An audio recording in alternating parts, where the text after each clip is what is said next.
প্রিয় বন্ধুরা, আজকে ইসলামের একটি বিশেষ দিন শবে বরাত সম্পর্কে কিছু আলোচনা করব। বিশেষ করে শবে বরাতটি ইসলামের একটি গুরুত্বপূর্ণ রাত, যা মুসলিম সম্প্রদায়ের মধ্যে বিশেষ গুরুত্বের সাথে উদযাপিত হয়। এটি সাধারণত শাবান মাসের 14 তারিখের রাতে পালিত হয় এবং বরকতময় রাত হিসেবে পরিচিত। শবে বরাত রাতটি মহান আল্লাহর করুণা, ক্ষমা ও মুক্তির রাত। হাদিস থেকে জানা যায় যে এই রাতে আল্লাহ তাআলা তার বান্দাদের জন্য দয়া ও ক্ষমার দরজা খুলে দেন। তবে এটি সুনির্দিষ্টভাবে পালন করার নির্দিষ্ট কোনো বিধান নেই।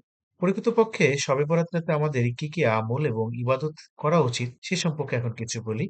শবে বরাত রাতে সাধারণত মুসলিমরা বিভিন্ন নফল ইবাদত করে থাকেন। এর মধ্যে উল্লেখযোগ্য হলো নফল নামাজ, এরপর কোরআন তিলাওয়াত, এছাড়া তওবা ও ইস্তিগফার করা, অতীত কোনো পাপ করে থাকলে সেই পাপ ক্ষমা প্রার্থনা করা, নিজের ও পরিবারের সদস্যদের জন্য দোয়া করা। শবে বরাতের ভুল ধারণা: বিভিন্ন স্থানে শবে বরাত উপলক্ষে কিছু বিদআতি কার্যকলাপ প্রচলিত আছে, যেমন বিশেষ ধরনের খাবার বিতরণ, আতশবাজি ও মাঝারে জমায়েত হওয়া। এসব কাজ ইসলামের মূল শিক্ষার সাথে সাংঘর্ষিক। রাসূল সাল্লাল্লাহু আলাইহি সাল্লাম এই রাতে বেশি বেশি ইবাদতের প্রতি উৎসাহিত করতেন, তবে তিনি এই রাতের জন্য নির্দিষ্ট কোনো বিশেষ আচার অনুষ্ঠানের বিধান দেননি। ইবনে মাজাহ হাদিসে এসেছে, আল্লাহ তাআলা শাবান মাসের 15 তারিখে দুনিয়ার নিকটবর্তী আসমানে আসেন এবং মুশরিক ও হিংসুক ছাড়া সকলকে ক্ষমা করে দেন। আমাদের কি করণীয় এই রাত উপলক্ষে? এই রাত উপলক্ষে আমাদের শুদ্ধ নিয়তে বেশি বেশি ইবাদত করা, আত্মসমালোচনা ও সংশোধনের জন্য এই রাতকে কাজে লাগানো যেতে পারে, রোজার প্রস্তুতি নেওয়া এবং পরিবার ও সমাজে ভালো কাজ প্রচার করা।